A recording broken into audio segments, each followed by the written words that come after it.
20 minutes. So the sergeant at arms stood right in front of you. I would like to pass it on to the presiding officer today, Toastmaster Abdul Rafi. And Rafi comes in, shakes hand. Good evening, fellow Toastmasters and guests. Welcome to the Zenith Toastmasters Club, where leaders are made. Now pause it. Go back 5 seconds behind. Welcome to the Zenith Toastmasters Club, where leaders are made. Let's just repeat it again. Where leaders are made.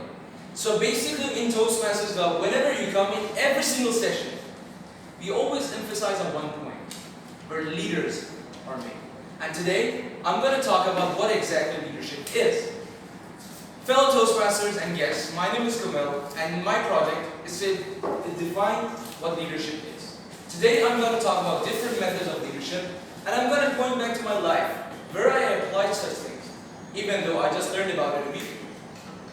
So let's start it.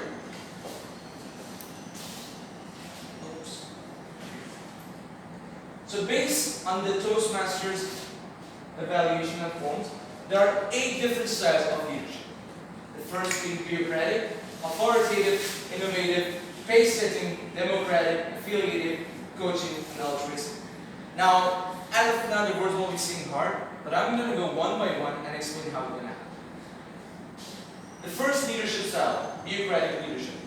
The thing that you might have seen in the military.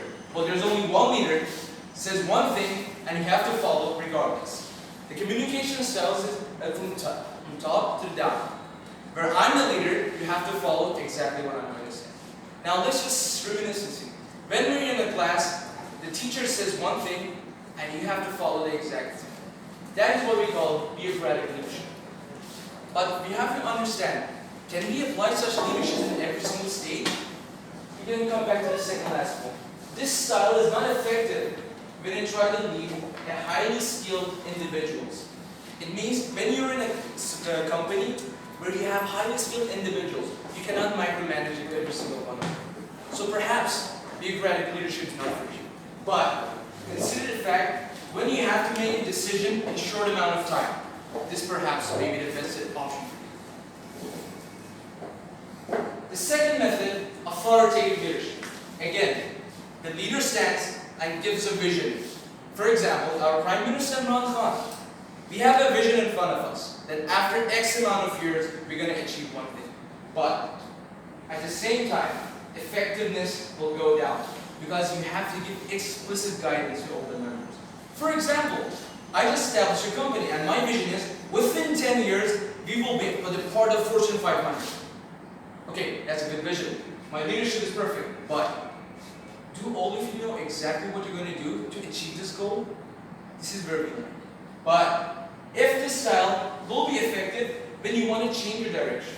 For example, being a company within Pakistan, that company is not profitable. Maybe because the vision is ineffective. But if you want to bring a change, then authoritative leadership is what you're going to go for. Another method, innovative leadership. This is the one that I like the most. When you face a complex problem, but there is no precedence on how to solve such problems, then innovative leadership comes. An innovative leader will just give power to all the employees, to all the team members, to try to explore the ways to find a solution. But there's only one tiny little drawback. If you just give too much power, and if you insist on all the employees to become innovative, at the same time, there's a thing called risk. Some employees will do things that could be risky for the company, which in turn makes the employees apprehensive. But regardless, the most complex problem could be solved by innovative leadership. The fourth style, the pacesetting, is basically when you became a leader, you're telling that, let's just give an example of this club. By the end of the 2nd month, we're going to finish 5 projects. By the end of 6th month, we're going to have 5 distinguished Toastmasters. You set a goal, and you give a pace. You tell your employees, by the end of this time, you have to achieve this goal. If you have a project, we have 6 months. And by the end of the 1st month, the half of the project must be completed. This is how you do it. You set standards for all your team members. But the effectiveness again will go down if you don't use it, if it's used over a long period of time. Because you cannot just always set standards Initially, when you set standards, your employees will try to achieve that standard. For the first time, it's fruitful for me to do exactly what my leader wants me to do. But let's just say I achieve my goal, and after time, where is that emotion that you want to achieve? The achievement, the feeling, just goes away. But if you have a team of self-motivated people, such kind of pace-setting and standard is perfect for you. The fifth method, the democratic leadership. When you decide everything based on consensus. When you tell your team members that you have the authority to do it because I'm telling you. Because let's just say today I'm not present, you're going to take the meeting. I'm not going to be present in that meeting, you will take the charge. This is democracy. But, again, no leadership style is perfect. If you have a team that members do not have the experience for it, let's just say we have an internee, and we have a board of director meeting. I cannot just simply ask the internee just to lead the meeting, because the internee is not capable enough. So we have to leave that in mind. But if the team members are knowledgeable enough, we can have proper direction, and that's where you're going to need in democracy. The sixth method, affiliative, where you try to create connection between all the team members. This is how you do. You give individuals time, and you try to work that by the end of this entire project, we will all get a feeling for our company. Let's just say this is an XYZ company. Whenever the name of XYZ company goes down, just stand there. This is the company that I work for. This is what you try to achieve in affiliated leadership.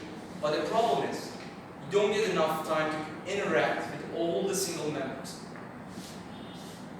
Seventh is the coaching leadership. It's by the time when you find a replacement. When I was a president, what I actually did in my university, that by the end of my 2 months at the end of term, I try to find a way to find the next replacement.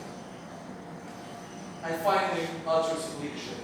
Then again, no style is perfect. It can only be sufficient time. If the sufficient time is not given, long-term perspective will be lost. So these were the methods. But let's just see, where did I stand? I was a local street football team, so I was a captain. Then I became a high school student council member. I became the president of my society, IEEE Power and Energy. Then I became advisor and trainer. We have 8 different methods, but do methods apply everywhere? It's up to you how to become a perfect leader. And there's no perfect combination. It's about you, how to incorporate those methods in your leadership. Thank you.